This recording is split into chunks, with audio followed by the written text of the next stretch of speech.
En ce moment, on parle beaucoup des dossiers Epstein. Et en fait, me vient une phrase. Gandhi disait que notre civilisation est le reflet de la façon dont on traite les animaux. On ne sait pas quel animal on mange. Et à partir du moment où on marchandise la vie, c'est normal de marchandiser l'humain juste après. C'est important pour moi d'aborder le sujet. Je suis dans un groupe d'une cinquantaine de mecs qui ont été victimes d'abus. Et des mecs comme Epstein, je vois qu'il y en a plein. Et en fait, je vois qu'on adore traiter ce genre de personnes comme des monstres. Ça nous rassure, ça nous place aussi du côté des bons. Mais et si c'était pas seulement lui le problème? Et si ce mec, c'était le miroir de notre civilisation? La phrase de Gandhi est tellement juste. On voit le degré de civilisation d'une société à la manière dont il traite avec ses animaux, mais de manière générale avec l'innocence, avec la beauté de la vie. Et si on se regarde en face, on a industrialisé la souffrance animale. On malmène l'innocence parce qu'on malmène l'enfance par des systèmes éducatifs qui sont brutaux,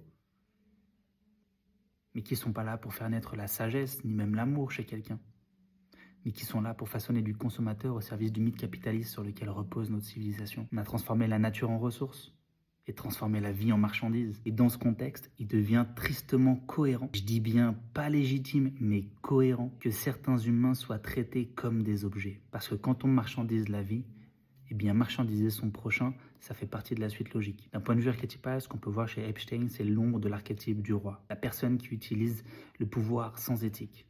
On voit aussi l'ombre du magicien, qui utilise la manipulation et le secret à son avantage.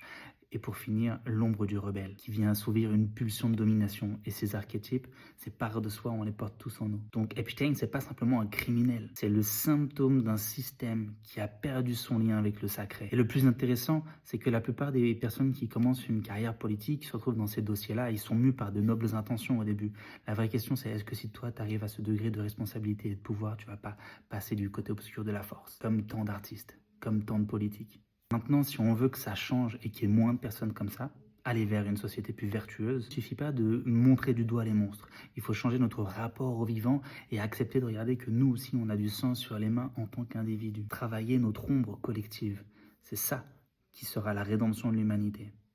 Travailler notre ombre collective et œuvrer à changer le mythe de fond de notre civilisation.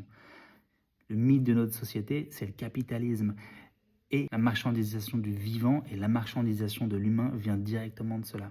On change le mythe, on change le monde. Et commence à t'intéresser aux archétypes si tu souhaites œuvrer en ce sens, parce que chaque archétype contient un mythe. Et nous sommes le fruit de ce mythe, et collectivement, nous sommes le produit de nos mythes. La mythologie conditionne notre psyché à chacun.